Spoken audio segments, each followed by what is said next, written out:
Hi, my name is Davey Matheson of DJM Photographic. I'm a professional portrait and wedding photographer based in Ireland, and I'm here to give you tips to improve your photography and hopefully inspire you to go out there and get creative. Here are some examples of my work from over the years. I've been shooting a variety of different styles and subjects, and also getting creative with Photoshop.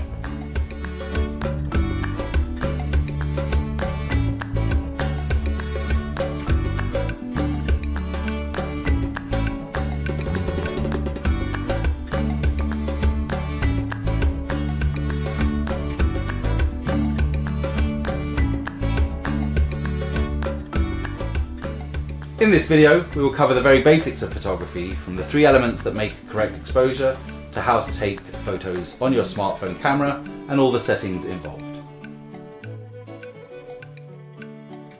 A photograph's brightness and exposure is controlled by 3 things: the camera's aperture, shutter speed, and ISO.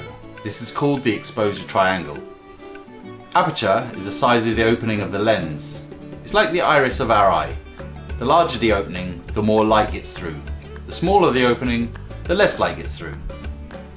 Each aperture setting on the lens is referred to as an f-stop, a fraction that indicates the diameter of the lens opening.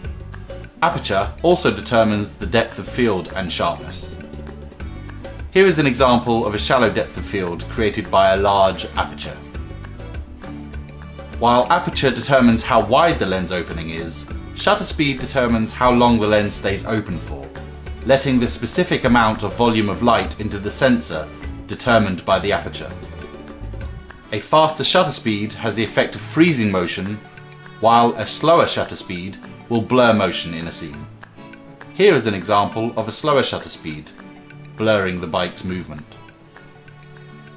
ISO is a measure of the sensitivity of film or digital sensor to light.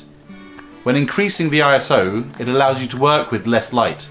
However, if the ISO is increased, there will be more noise and less detail within your photo. In other words, when increasing your ISO, it will bring light into dark images, but as a result can diminish the quality of the shot. Here is an example of a high ISO image. A lot of noise. All 3 of these controls are adjusted individually or in unison to manage the brightness and capture of an image.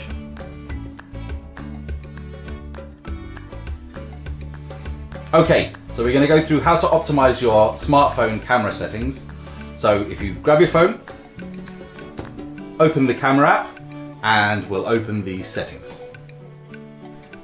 First, we want to make sure that the settings for the camera are at the highest quality. So we get our camera and we go to the settings button. Then we click the resolution and pick the highest possible resolution. Mine is 12 megapixels. You can also turn on the assistive grid. This will help you with the rule of thirds. So now to take a picture, we hold the screen and that will lock focus, and then you can move on the Android phone your exposure afterwards. A lot of phones these days come with a pro setting where you can go in and manually change the ISO, aperture and exposure.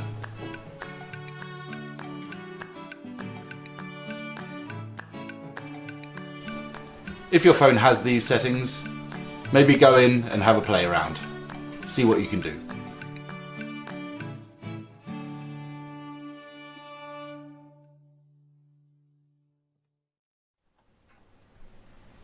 One, rule of thirds. The rule of thirds is a little guide to help you frame your scene, and is particularly easy if you have a grid view on your camera viewfinder. You will see that your view is divided into 9 sections by 2 vertical lines and 2 horizontal lines.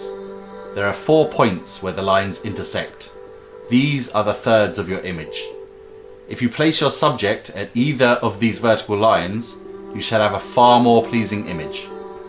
Placing a horizon in an image at the top horizontal line or the bottom horizontal line creates a much more interesting image than if the horizon was at the center, but like most rules in photography, they are made to be broken, so don't be afraid to put your subjects directly in the center of the image. As you can see here in this picture by Nicholas Gooden, where he uses symmetry to draw your eye into the center. If you're going to break the rule of thirds, symmetry is a good way to do it. 2. Negative space. Leaving space around your subject gives it breathing room within the frame. You can use light and darks to create abstract shapes, like in this portrait of Stravinsky. Or this one that uses shadows and silhouettes. When you photograph a scene without any distractions, you can draw the viewer's eye straight to the subject. 3. Leading lines. Leading lines does what it says on the tin. There are lines that lead the viewer's eye to the main focus of the image. Leading lines don't even have to be straight either, as you can see in this image by Fan Ho, with the train tracks leading our eyes to the subjects in the top right. They can also be used to direct a viewer's eyes out of the image. In fact, leading lines will direct the eye anywhere you want it to go. 4. Colour. Knowing a little colour theory goes a long way. Understanding which colours work well together and which don't help you use colour as a creative technique. Colours opposite each other on the colour wheel are complementary colours, so work well together in an image. Some photographers like to take photographs with one particular colour dotted throughout the scene, and others, such as Martin Parr, like to use extremely saturated colours to make the image jump off the page. Alternatively, a spot of natural colour in an otherwise monochrome image creates a wonderful element of visual interest. But not like this.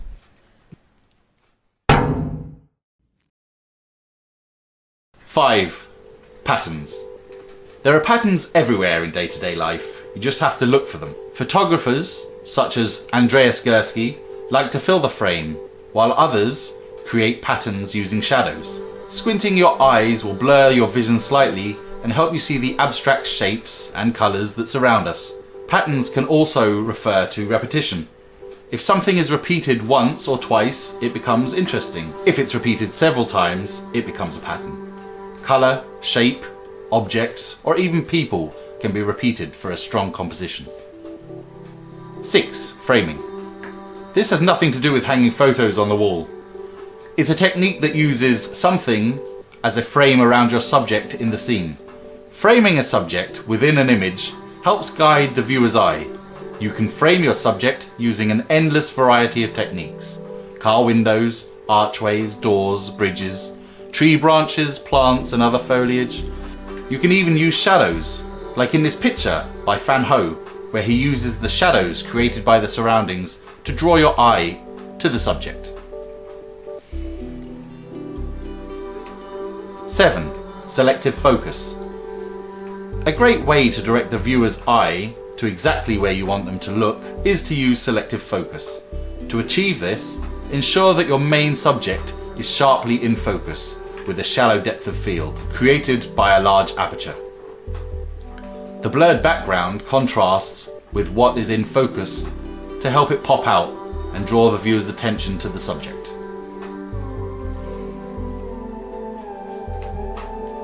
8.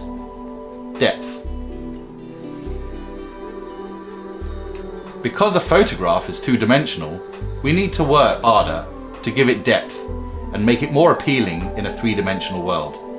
Layers are created by ensuring there are foreground, middle, and background elements to draw the eye into the scene.